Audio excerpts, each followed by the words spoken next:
casser, pour briser tout cercle vicieux, ça ne peut se passer qu'au présent.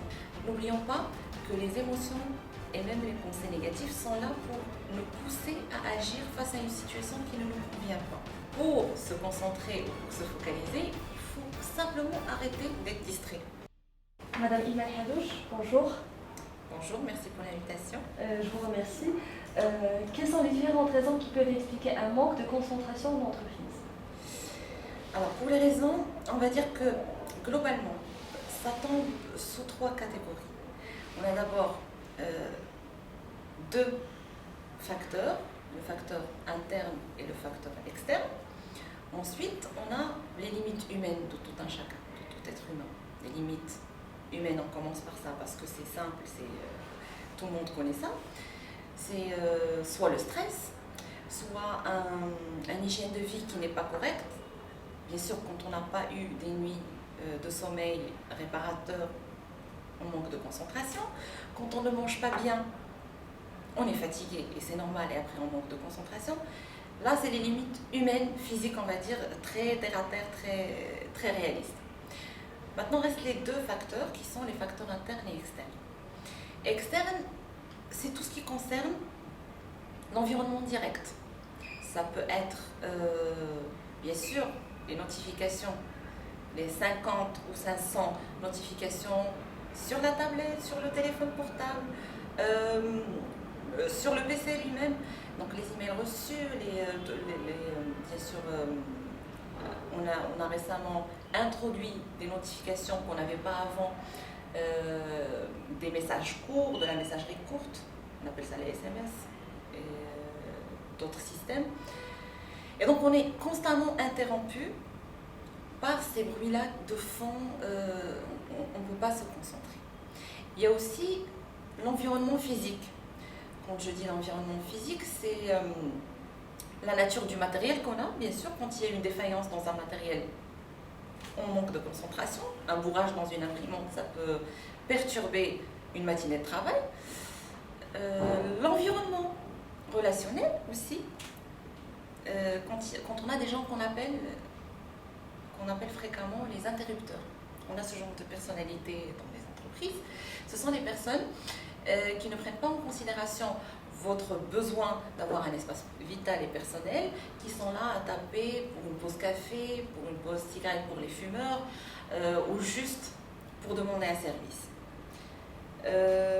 Pour les facteurs internes, globalement, on va dire que c'est les émotions et les pensées négatives qui viennent nous jeter dans un tourbillon indéfinissable et indéfini. Comment donc gérer ces pensées négatives, source de déconcentration au travail? Alors, les pensées négatives, il faut savoir que les pensées négatives sont générées d'abord par des émotions négatives. On commence par une émotion négative qui va générer, elle, une pensée négative. La pensée négative, ce qui va se passer après, c'est qu'elle va s'amplifier et elle va générer une émotion amplifiée. Et on est dans un cercle vicieux, la pensée qui génère l'émotion et l'émotion qui génère la pensée et qui sont négatives et qui vont aller en s'amplifiant et en grandissant. Là, pour casser, pour briser tout cercle vicieux, ça ne peut se passer qu'au présent. Alors comment? C'est en se concentrant justement et en focalisant sur le présent et sur ce qu'on est en train de faire là, tout de suite. Ça d'un côté. Pour les pensées négatives, je peux proposer un exercice simple et facile. On peut avoir tout le temps sur son bureau un petit carnet ou un petit bloc-notes. Ce sera un carnet de pensées ou un journal émotionnel, on peut l'appeler comme ça aussi. Et là, à chaque fois qu'on a une émotion qui vient nous perturber et qui commence à nous obséder déjà, on inscrit l'émotion ou la pensée en se disant voilà, maintenant je vais l'inscrire et je mets ça de côté, je reviens à mon travail et je reverrai ça le soir quand j'aurai le temps, quand je serai chez moi, dans mon lit, dans le calme. Mais pour que ça marche, il faut vraiment respecter cet engagement. Et bien sûr, quand on rentre le soir, on ressort le carnet et on essaye de détecter ce que cette émotion ou cette pensée négative essaie de nous faire parvenir comme message. Parce que n'oublions pas que les émotions et même les pensées négatives sont là pour nous pousser à agir face à une situation qui ne nous convient pas. Donc voilà, déjà c'est un exercice simple, le journal émotionnel. Quels sont les exercices que vous pouvez recommander afin d'améliorer la concentration au travail?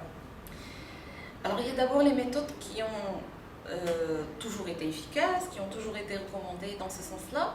Pourquoi? Parce que, disons-le, pour se concentrer ou pour se focaliser, il faut simplement arrêter d'être distrait. Et ça se passe mentalement. Donc il y a tous les exercices de relaxation, de méditation, yoga, enfin tous les exercices qui vont dans le sens de la concentration mentale et de la concentration par rapport au moment présent. Donc mis à part les exercices physiques ou les philosophies de vie qui vont avec, on peut aussi organiser la journée de manière pratique.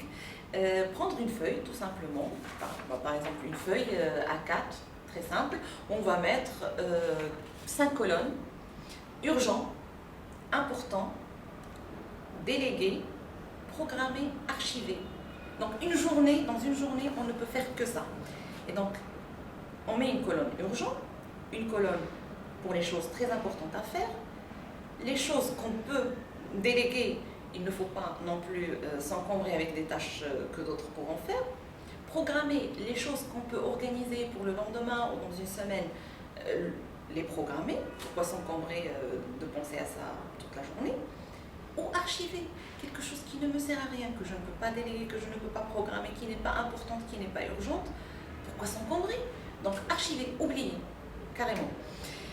Alors organiser la journée autour de ça, mais le plus important c'est de ne jamais confondre. On tombe dans ce piège souvent, jamais confondre ce qui est important et ce qui est urgent. Ce qui est urgent n'est pas forcément important. Donc restez toujours, idéalement, 80% des tâches à accomplir doivent être dans la colonne important. Ne pas confondre aussi l'activité et l'agitation, c'est deux choses différentes. Souvent on voit des gens qui s'agitent, or que finalement ils ont accompli peu de choses.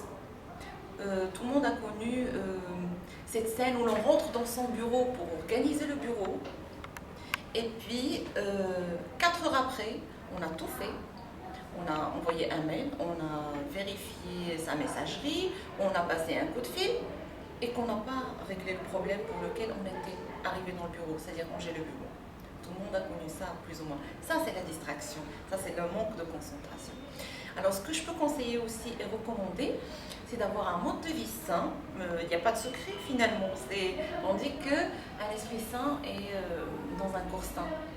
Prendre soin de ce qu'on mange, c'est là où on puise notre énergie. Dormir correctement le soir, de temps en temps aller faire du sport, avoir une activité physique, c'est une sorte d'exutoire où on va aller lâcher prise sur le stress cumulé, parce que le stress, on le sait, peut agir directement et impacter directement la concentration. Ce qu'on pourrait dire à propos de la concentration aussi, c'est qu'il faut bien faire la différence entre ce qui doit être fait et ce qui est vraiment dans l'efficacité et dans la construction de la carrière ou alors dans le travail, et ce qui nous semble important et qui ne l'est pas réellement. Donc bien faire la différence entre les tâches qui sont essentielles et celles qui ne le sont pas. D'un autre côté, ça a l'air un peu poétique, ça a l'air un peu puisé dans la littérature, mais finalement il faut mettre du cœur dans ce qu'on fait. Trouver dans notre travail l'aspect qui nous convient le plus et qui nous inspire le plus. Parce qu'il ne faut pas oublier, et vous serez d'accord avec moi, c'est que quand on fait quelque chose qu'on n'aime pas forcément, notre esprit il est déjà tenté et donc on cherche le moindre événement pour être distrait. On est déjà prédisposé à être distrait parce qu'on n'aime pas ce qu'on est en train de faire. Alors à ce moment-là, là aussi, tout le monde a un côté ou un aspect des tâches à exécuter dans son travail qu'on aime moins que les autres, qui est un peu répétitif, qui est un peu lassante, qui ne mobilise pas toute notre attention et notre intérêt, donc on peut s'en distraire facilement. Quand on a de l'intérêt pour quelque chose, on le fait et on est concentré. Regardez les enfants qui sont en train de jouer, c'est le summum de la concentration. Donc faites les choses avec plaisir aussi.